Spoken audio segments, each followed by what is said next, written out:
I want to speak to you tonight not about striving, not about effort, not about the grinding forward motion that the world calls ambition. I want to speak to you about something far more ancient, far more powerful, and far more personal than anything the outer world has ever offered you. I want to speak to you about the truth of what you are, and of what, in this very moment, you are so close to fully remembering. You have been on a journey. Perhaps you do not even know how long. Perhaps it has felt like years of reaching, of visualizing, of speaking affirmations into silent rooms and wondering if anything is listening. Perhaps there have been mornings when the mirror showed you a face that did not yet match the self you know yourself to be. And in those mornings, the old doubt would creep in, quiet, familiar, persistent whispering that maybe this is all fantasy, that maybe you are fooling yourself, that maybe the world is simply fixed and you are simply you, and that is simply that. I am here to tell you that whisper is a lie, not a small lie, the grandest lie that consciousness ever told itself. You do not get what you want, you get what you assume to be true, and the distance between where you stand and where you long to be is not made of time or circumstance or the opinions of others. It is made only of assumption. Hear me carefully now, because this is the heart of everything. Consciousness is the only reality, not partially, not philosophically, literally. The world you see around you, every face, every condition, every closed door and open opportunity, is nothing more than the outpicturing of states of consciousness that have been assumed and sustained within you. The outer world has no independent existence. It is a screen, faithful and obedient, upon which your inner assumptions cast their image. And it literally cannot show you anything that you have not first, in some form, entertained within. This is not mysticism for its own sake. This is the most practical truth you will ever encounter. Because if the world is a mirror, then you are not a victim of it. You are its author. And if you are its author, then whatever appears upon that screen that you do not prefer can be changed, not by petitioning the world, not by fighting circumstance, not by laboring harder against what is, but by going within, quietly, deliberately, and assuming the state of the wish already fulfilled. And God said, "Let there be light," and there was light. Genesis 1:3. That is the pattern. Not God labored to make light. Not God tried persistently and eventually achieved light after many setbacks.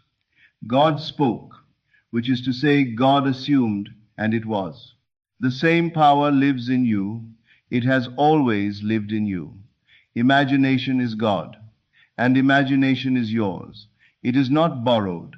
It is not rationed out to the more deserving. It is the very substance of what you are, the living core of your being, and it creates without ceasing every moment of every day, conforming the world, your world, to whatever you most deeply, most persistently, most feelingly assume to be real. The question then is never whether imagination is working. It is always working. The only question is, what are you imagining? What are you assuming? What is the inner conversation you are holding about yourself, about your life, about what is possible for you, about who you are? If you are imagining from a state of lack, lack will appear before you, wearing 1,000 different faces. If you are imagining from the state of the wish fulfilled truly bodily, feelingly dwelling in that state as though it were already so, then the whole of the world must rearrange itself to confirm your assumption. This is not the law of attraction, as the world has watered it down to mean. This is not positive thinking, layered over a fearful heart. This is something far more radical. This is the law of assumption, and it operates with the mathematical precision of gravity. It does not reward the most spiritual, the most deserving, the most disciplined. It simply reflects. It simply confirms. It says, in its ancient, wordless way, as within, so without, always, without exception.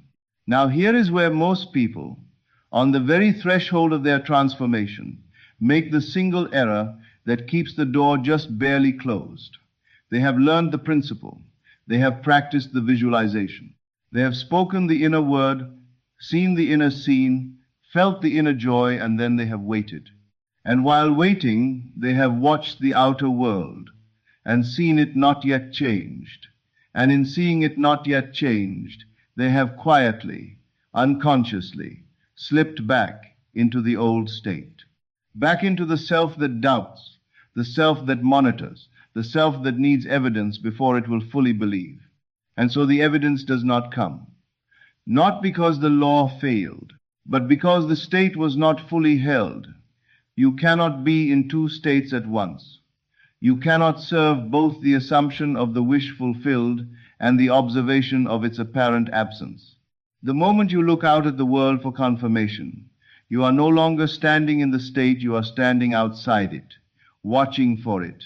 And the law, faithful as it is, gives you more of what you are standing in, the watching, the waiting, the not yet having. No man can serve two masters. Matthew 6:24. This is what Scripture means. Not two gods, not two religions, two states of consciousness, two internal postures, two ways of being in your own mind, the one who knows he already has and the one who fears he does not. You cannot hold both. You must choose one, not once, in a grand dramatic moment of decision, but in the quiet, unremarkable flow of your ordinary hours, moment by moment, returning always to the state of the one who already is, already has, already knows. I want to speak to you now about the old man. Scripture calls it the old man and tells you to put him off, not to fight him, not to condemn him, not to spend your energy in furious argument with the self you used to be. Simply to put him off, to lay him down like a garment that no longer fits. The old man is the collection of assumptions you have held about yourself for years, perhaps for a lifetime. That you are not quite enough, that what you want is reserved for others, that your past is a kind of sentence, a weight you must carry forward into every tomorrow, that the circumstances of your origin, your history, your mistakes are permanent features of your identity. They are not. They are states. And a state is something you enter and something you can leave. The past has no reality unless you continue to occupy it.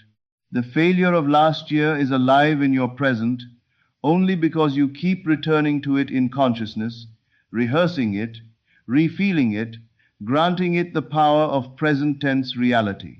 But the moment you cease to occupy that state, it is as though it never was. Consciousness is the only reality, and if you withdraw your consciousness from a state, that state ceases to be real in any meaningful sense of the word. Creation is finished. This is one of the most liberating truths I can offer you. The version of you that you long to be already exists. The life you imagine already exists. Not in some distant future that must be built brick by brick. It exists now, complete, whole, and perfect, in the infinite space of states that consciousness can occupy. Your work is not to create it. Your work is to select it. To move in imagination, in feeling, in the inner posture of your being into that state, and to dwell there with such completeness that it becomes your natural assumption about yourself. When that happens, when the state hardens into bedrock conviction, the outer world has no choice but to conform. It is the iron law of consciousness. The without must mirror the within. It cannot do otherwise. It has never done otherwise. It will never do otherwise. Now I want you to understand something about feeling, because this is where the principle either ignites or remains a cold intellectual exercise. Feeling is the secret, not emotion in its turbulent, reactive sense, not the performed joy of someone convincing themselves. I mean the deep, settled, quiet feeling of truth known in the body. The feeling of one who has received the news they most hoped for, and who now rests in the warm aftermath of that receiving. You know that feeling. You have felt it before. Perhaps for small things, a phone call you had been hoping for, a letter arriving, a moment of unexpected good fortune.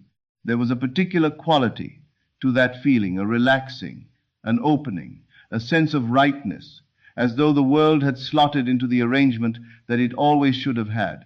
That feeling is not the result of the good news. That feeling is the substance of creation.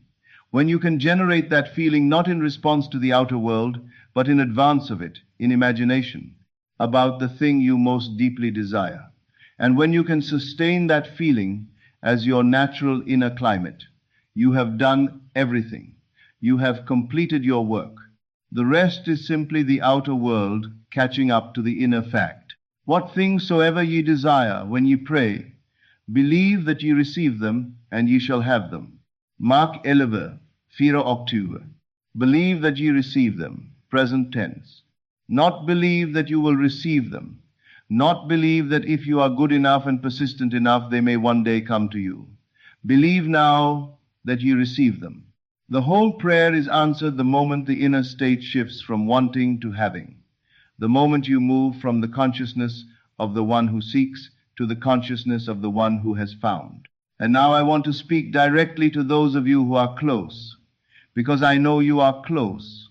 I know it because you would not be here, listening, leaning in, if you were not.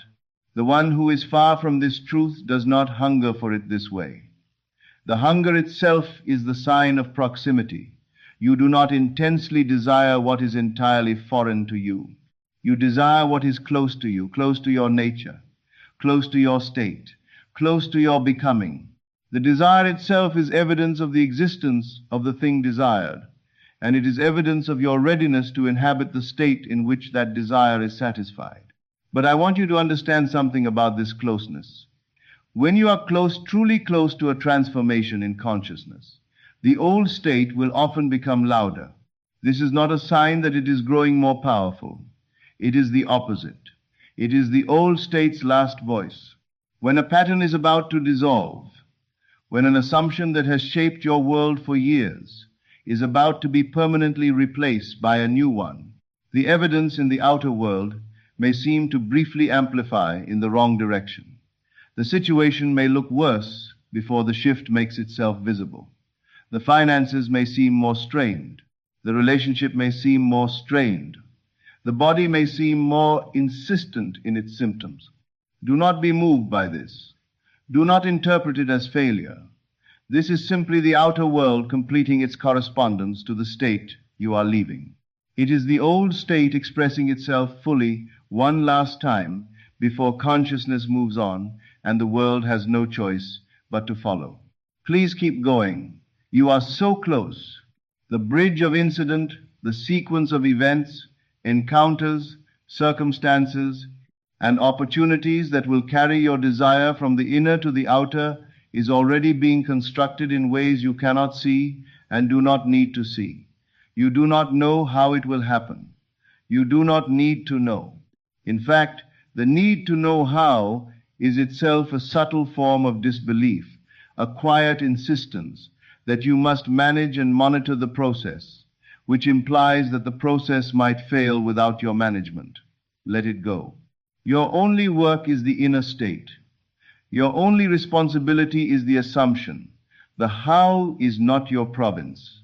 The how belongs to the infinite intelligence that moves all things into alignment when consciousness has settled into a new home. Think of sleep. Every night you surrender. You do not manage the world while you sleep. You do not supervise your heartbeat or negotiate with your immune system or oversee the maintenance of your cells. You simply let go into unconsciousness, and the whole of life tends to itself. The law of assumption asks for something similar, a surrender of the management, a release of the monitoring, a willingness to fall into the new state as naturally as you fall into sleep. trusting that the world will do what the world has always done, confirm whatever is most fundamentally assumed within. I want to address now the question of the former state, because this is where many stumble in a particularly poignant way. They have moved in imagination into the new state. They have felt the feeling of the wish fulfilled. They have inhabited, however briefly, the consciousness of the person they intend to be. And then they look down and they see the former self still standing there, the evidence of the old state still arranged around them, and they feel a kind of grief, a pity for the old self, a guilt sometimes, as though leaving the old state is a form of abandonment. But you must understand, the old self is not a person, it is a state, and states have no feelings that can be hurt. You do not owe loyalty to a state of lack. You do not honor suffering by agreeing to continue suffering. There is nothing noble in maintaining an assumption that diminishes you. The only genuine gift you can give to anyone in your life, to the people who love you, to the world at large, is to become the fullest, freest, most realized version of yourself. And that requires that you release the old man, that you stop paying him visits, that you stop telling his story as though it is still your story. Your story, your real story, is not what has happened to you. Your story is what you are assuming to be true about you right now, in this moment, in the privacy of your own mind. And that story can change.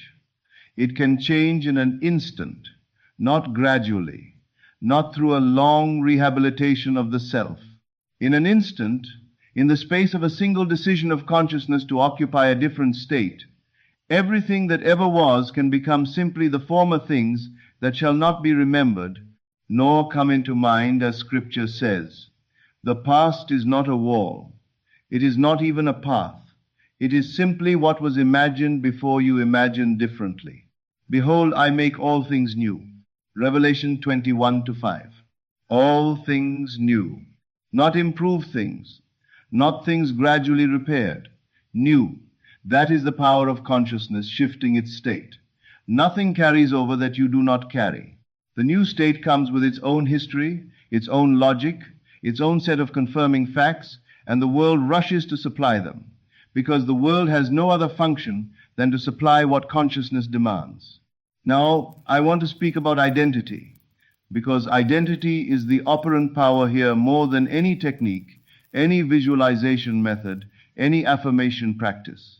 It is not what you say about yourself that determines your experience. It is what you are.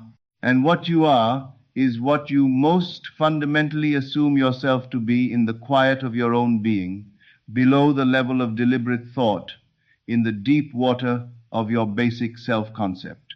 If, at that deep level, you assume yourself to be the kind of person to whom certain good things simply do not come, no surface affirmation will override it. If, at that deep level, you assume yourself to be someone who is perpetually almost there, but never quite arrived, the world will confirm it with exquisite faithfulness.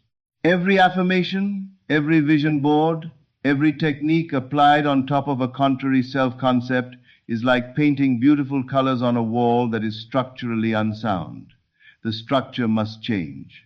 And the structure changes not through force, but through being, through choosing deliberately and repeatedly to be the one who already is, not to become, not to eventually achieve, to be now in this body, in this ordinary day, in the middle of circumstances that may not yet reflect it.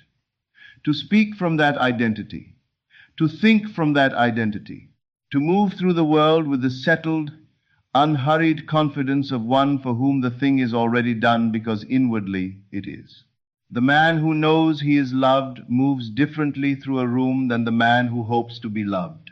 The woman who knows she is abundant makes different choices, holds different conversations, meets different eyes than the woman who fears there will not be enough. The inner state is always leaking outward, always. In 1,000 imperceptible ways, the world reads your self-assumption and responds in kind. So the work, if we must call it work, though it is really the most natural thing, is to align the deep assumption with the desired state and then to hold it. Not to grasp it anxiously. To hold it the way you hold a sleeping child, with tenderness, with certainty, without squeezing, knowing that it is real and safe and yours. Let me tell you what I have seen. Not in others, though I have seen it in others, but in the pattern of this law as it operates without exception across every life it touches. I have seen people whose outer circumstances were utterly, comprehensively contrary to what they desired. I have seen poverty that seemed structural, illness that seemed permanent, relationships so broken they seemed irreparable. And I have seen in every one of these cases, without exception, that when the inner assumption genuinely shifted, when the consciousness of the person moved from the state of the problem to the state of the solution, the outer world rearranged, not always in the way expected, not always through the door anticipated, but it rearranged. The bridge of incident appeared, the circumstance shifted, the body responded, the relationship found its opening. Not because the world is magic in some frivolous sense, because the world is mind, because consciousness precedes experience always and in all things, because you have never, not once in your life, experienced anything that did not begin as an assumption held within you. Not once. There are no exceptions to this law. There are only people who have not yet recognized it operating in their lives. I said you are close. I want to tell you why I know this with such certainty. Because the fact that these words are reaching you, the fact that something in you responds to them, not as new information, but as recognition, as memory, as the quiet sense of yes. I have always known, this tells me, that your consciousness is already at the threshold. The door is not distant. You are standing at it. Your hand is on the handle. The only thing left to do is to enter. And entering means nothing dramatic.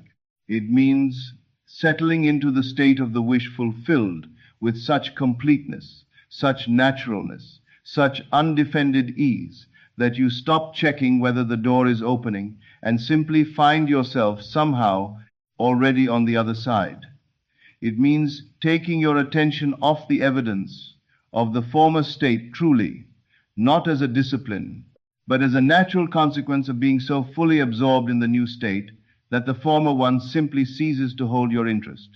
Think of a man who receives word that he has won something extraordinary, a fortune, a position, a love returned. In the first moments after receiving that news, does he monitor the outer world anxiously for confirmation? Does he check repeatedly to make sure it is still true? No. He simply knows. And from that knowing, a naturalness flows. He calls the people he loves. He makes the decisions the new reality calls for. He moves not strenuously, not performatively, but from the inside, from the settled certainty of one whose world has changed. That is the state. That is what you are choosing now. That is what, in choosing, you make real. Assumption hardens into fact. This is not metaphor. This is the mechanism of creation itself. The assumption you sustain the state you inhabit long enough and deeply enough to feel natural crystallizes into the physical world with the same inevitability that water crystallizes into ice when the temperature is right. You do not have to force the crystallization. You do not have to manage it or accelerate it or worry about whether it is happening at the correct rate. You simply have to keep the temperature right. You simply have to maintain the state. And the outer world, with its infinite creative intelligence, will form itself around you precisely as your assumption demands. Now I want to offer you something very specific, a practice, if you will, though I prefer to call it simply a return to the truth of what you are. Tonight, before you sleep, I want you to close your eyes and find the scene that would imply the wish fulfilled. Not the wish itself, not the thing you want, the scene that would make sense only if the wish were already yours. The handshake, the phone call, the view from the window of the new home, the feeling of the body restored, the ordinary Tuesday afternoon of the life you intend. Find that scene, step into it, not as an observer watching it from outside, as the one living it from within, seeing what that version of you would see, feeling what that version of you would feel, breathing the air of that life as though it were the only air there is. And then, holding that feeling, allow yourself to drift towards sleep. Because in that threshold between waking and sleeping, that soft, impressionable state, the ancients called the hypnagogic, the subconscious mind receives what the conscious mind presents to it with unusual directness, unusual depth. The seed planted there in feeling roots immediately into the deep soil of the self and begins its invisible growth. Do this with faith, not the faith of one who is uncertain but hopes, the faith of one who understands the law. The faith of a farmer who has planted seeds in good soil in the right season, who does not dig them up each morning to check their progress, but who knows, with the calm certainty of experience and knowledge, that what is planted in good ground must grow. That is the quality of faith you are being asked for. Not desperate faith, not straining faith, the quiet, settled, untroubled faith of one who understands how things work, and then go to sleep and wake up as the new person, not dramatically, not with announcement. Simply wake up as one for whom it is already done. Make your coffee as that person. Move through your morning as that person. Speak to the people in your life from the perspective of that person. You do not need to explain this to anyone. You do not need to announce a transformation. Simply be. Simply live from the inside of the new state, and trust with every fiber of the intelligence that you are that the outside will follow. Because it will, because it must, because the law is not a sometimes law. It is not a law that works for some and not others, that favors the advanced practitioner over the beginner, that rewards the spiritually sophisticated and ignores the newcomer. It is a law like gravity. It works for everyone who works with it. It works against everyone who works against it. And working with it means simply, entirely, only aligning the inner assumption with the desired experience, and holding that alignment with feeling, with conviction, with the naturalness of truth known rather than hoped. I am that I am. Exodus 3, 14. These words, the most sacred in all of Scripture, the name that God speaks of itself, are the key to everything I have said tonight. I am. Not I will be, not I hope to be, not I am trying to become. I am. The present tense is not accidental. It is the entire teaching. Whatever you attach to I am, whatever you declare yourself to be, in the quiet naming of your own consciousness, is what you are, and therefore what the world reflects back to you. I am limited. I am struggling. I am not yet there. These are not descriptions of reality. They are creative declarations that the universe treats as instructions. And so is this. I am whole. I am the one who has what I desire. I am already the person I intend to be. I am living the life that is already mine. Speak these not as affirmations that need to overcome resistance, but as truth stated by the very consciousness that creates the world, because that is what you are. You are the I am. You are the creative power. You have never been anything less. The journey you have been on, the years of seeking, the practices, the persistence, the nights of doubt and the mornings of renewed hope, has not been wasted. Nothing in consciousness is wasted.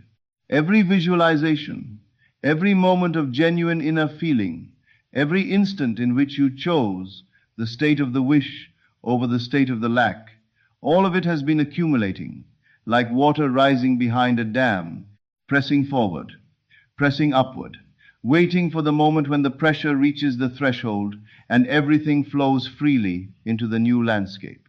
That moment is close. Do not release the state now.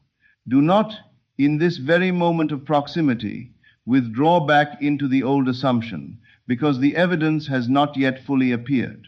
This is the moment, precisely this moment of near arrival, when the sustained state matters most, when holding your ground in consciousness is the entire work, when the refusal to be moved by appearances is the one thing standing between where you are and where you know yourself to be. Please keep going. Not because you need to strive harder, not because you need to do more. Keep going in the sense of continuing to be, continuing to inhabit the state, continuing to assume, with the calm authority of one who knows the law, that it is done, that it is real, that the life you have seen in imagination is as real as the chair beneath you, as real as the air in your lungs, as real as the heartbeat you feel right now without even trying. Because it is. Imagination is not fantasy. Imagination is the only reality there is. The physical world is the shadow. The imaginal world is the substance. You have been practicing substance. You have been building in the only dimension that actually creates anything. And the shadow, the physical, visible, tangible world is simply catching up to the substance you have already established within. I want to close tonight with this. There are people listening who have held a desire for a very long time, so long that the desire itself has begun to feel like a kind of pain. The longing has outlasted the easy hope of the early days.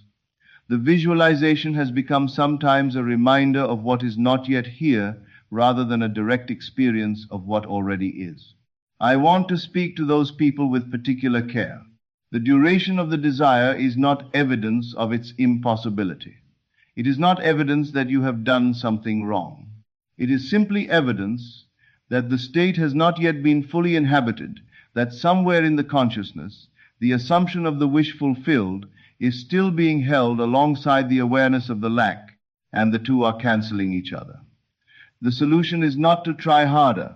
The solution is to go deeper into the state, to find beneath the desire the feeling of the thing itself, to stop wanting it and start being it, to stop reaching and start resting in the fullness of the state already occupied. The rest is done. The rest has always been done. All things were finished from the foundation of the world.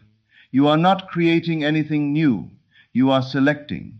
You are moving into what already is. And when you do, when the selection is made completely, when the state is occupied without reservation, without the exit clause of doubt, without the footnote of, unless it doesn't work, the world will come to meet you. It always does. It cannot do otherwise. It is made of the same substance as the inner world, and it must confirm whatever the inner world declares. You are so close. You have always been this close.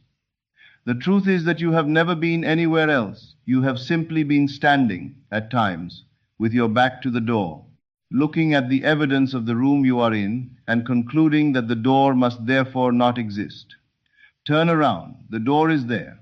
It was always there. It is open. It has always been open. And you, the real you, the I am that you are, the consciousness that is the only reality you have always had, the only key there is assumption, sustained in feeling until it hardens into the facts of your world. Enter the state. Hold the feeling. Live from the inside of what you know to be true. And do not be moved, not by appearance, not by time, not by the whispers of the old man who would call you back to his familiar, diminished country. You do not live there anymore. You have moved. You are new. And the new world is already organizing itself around your new self in ways both visible and invisible, both intimate and vast, both immediate and unfolding, all of it moving toward you with the unstoppable certainty of a tide that does not know how to be otherwise. You are so close. Please keep going, not in effort, in being, in the quiet, unshakable, illuminated being of one who already knows. It is done. This is Neville Lectures. I'll see you again in the next video.